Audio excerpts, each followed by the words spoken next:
Bienvenue sur la chaîne du Traqueur de livres. Salut aux dévoreurs de chouquettes et aux mangeurs de livres. Aujourd'hui, un roman historique vraiment très sympa. Un bref désir d'éternité de Didier Le Pêcheur aux éditions J.C. Lattès. L'histoire se déroule à Paris en 1892.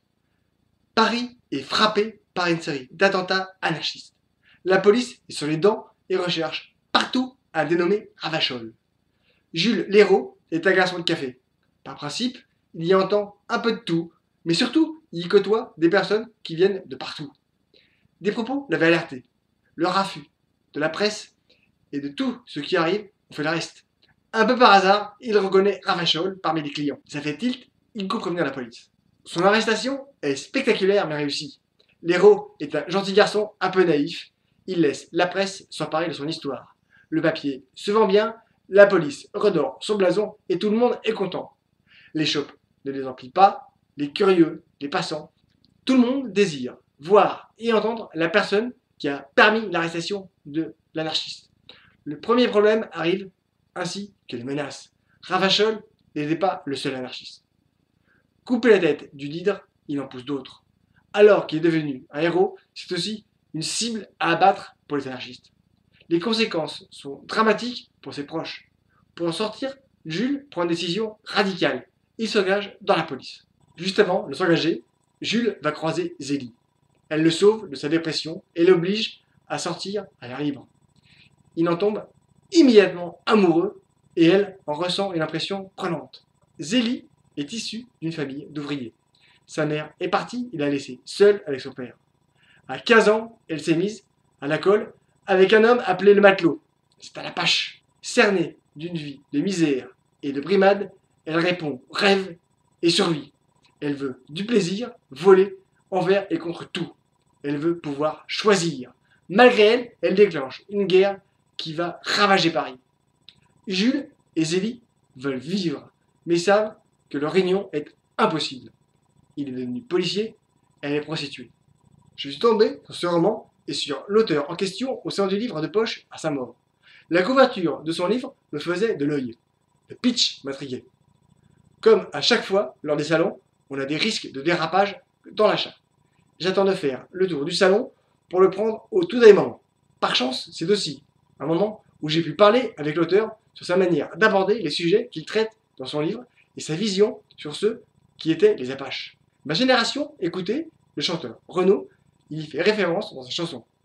Les Apaches étaient des bandes qui régnaient sur Paris, divisées en multiples quartiers et villages. Des villages qui ne se mélangeaient pas et qui avaient tendance à se battre de manière rugueuse. L'histoire de Jules Léraud et de la jeune Zélie en 1892 est passionnante. On découvre un Paris plein de vie, mais surtout un Paris qui n'est pas simple. Et à ceux qui vous disent « avant c'était mieux », je dis les gars, lisez vos histoires parce que franchement, avant c'était pas mieux. Les Apaches régnaient sur toute une partie de la ville laissée libre de droit par l'État. On gardait ce que l'on pouvait garder, le reste restait au tout venant. C'est aussi ce qui faisait la puissance des Apaches. On ne vivait pas vieux, alors autant profiter. Épargner, pourquoi faire? Entre les maladies, les coups de couteau et les pans d'or, autant en profiter. Alors on claquait tout. Saisir toutes les occasions de faire des ronds et les claquer à faire la fête. À travers Jules, qui devient un héros, un peu par hasard, et qui en subit toutes les conséquences, on voit défiler le tout Paris. On observe ceux qui ont le pouvoir et les manières qu'ils utilisent pour diriger. À travers Zélie, c'est toutes les femmes que l'on rencontre. Elle, c'est juste qu'elle a décidé d'avoir une vie. Son père la veut à ses côtés parce que c'est là qu'une femme doit être, avec son père ou son mari. On lui a appris comme ça. Il aime sa fille. C'est juste que ça non plus, on ne lui a pas appris comment faire. Qui plus est, il ne sait pas faire grand-chose quand elle n'est pas là. Il a peur, et dans ce cas-là, on ne réfléchit pas trop. On reproduit un schéma que l'on connaît. Il l'emmène chez les sœurs pour la mater. Zélie, elle, n'a rien à vendre. Pour trouver des moyens, elle est prête à tout. Elle sait juste reconnaître le regard des hommes qui ont changé quand son corps a évolué. Elle sait qu'avec son regard, elle pourra en tirer profit. Elle n'a que ce corps à vendre, alors autant l'utiliser à bon escient. Elle veut vivre des choses. Plus exactement, elle veut ressentir le frisson et vivre tout court. À la vie de femme d'intérieur, puis de réceptacle à moutarde que l'on a pensé pour elle, elle choisit la folie. Son passage chez les sœurs, c'est surtout une école de la vie. Elle rencontre des filles comme elle, mais plus expérimentées. Elles vont lui apprendre les filouteries pour survivre dehors. Jules nous met aux côtés des policiers qui eux-mêmes rencontrent des politiques et tout un tas de monde. Un mélange de genres qui évolue dans un univers feutré où les apparences sont tout.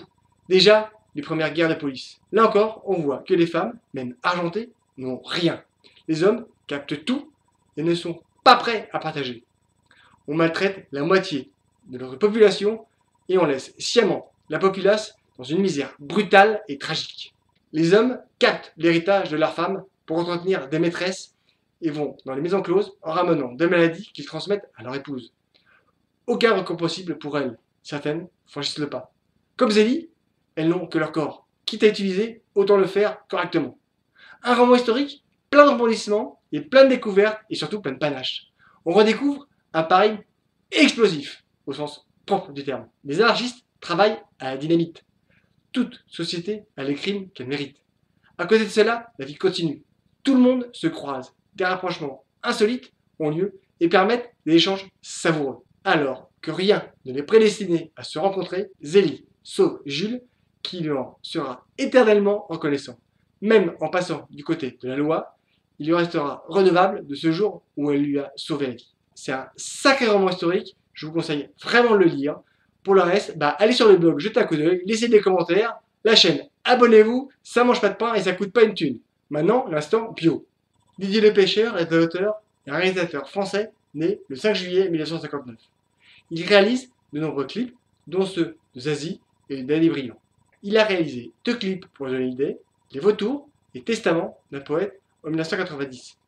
C'est ce dernier qui produira son premier long métrage, Des Nouvelles du Bon Dieu, avec Marie Trintignant et Maria de Medeiros. Fort de son succès, Le Pêcheur réalise par la suite J'aimerais crever un dimanche, 1998, avec Jean-Marc Barr et Elodie Bouchez. Le Pêcheur poursuit sa carrière de réalisateur avec des téléfilms et des clips.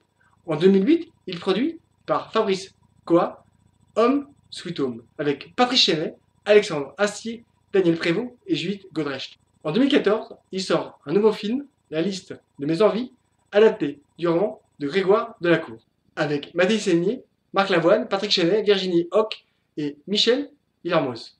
Depuis les années 2000, il scénarise et réalise de très nombreuses séries et fictions pour la télévision, dont No Limite, avec l'acteur Vincent Delbaz, un ancien de la DGSE, produit par Luc Besson. Les Bleus, Premier pas dans la police, La loi de Barbara, avec Josiane Velasco, Tuer mon fils, Infidèle, Crime parfait, etc. Il est aussi l'auteur Le Bord du Monde, 1988, Batavia, 1990, Des Nouvelles du Bon Dieu, en 1995, Des Hommes immobiles, Un bref désir d'éternité, le petit dernier en date. Il est super intéressant. Lisez, likez, commentez, abonnez-vous, c'est gratis. Allez sur le blog, laissez des commentaires, parlez-en autour de vous, partagez. À bientôt, bonne lecture. Salut, bye. Un bref désir d'éternité de Didier Le Pêcheur aux éditions JC La Tête.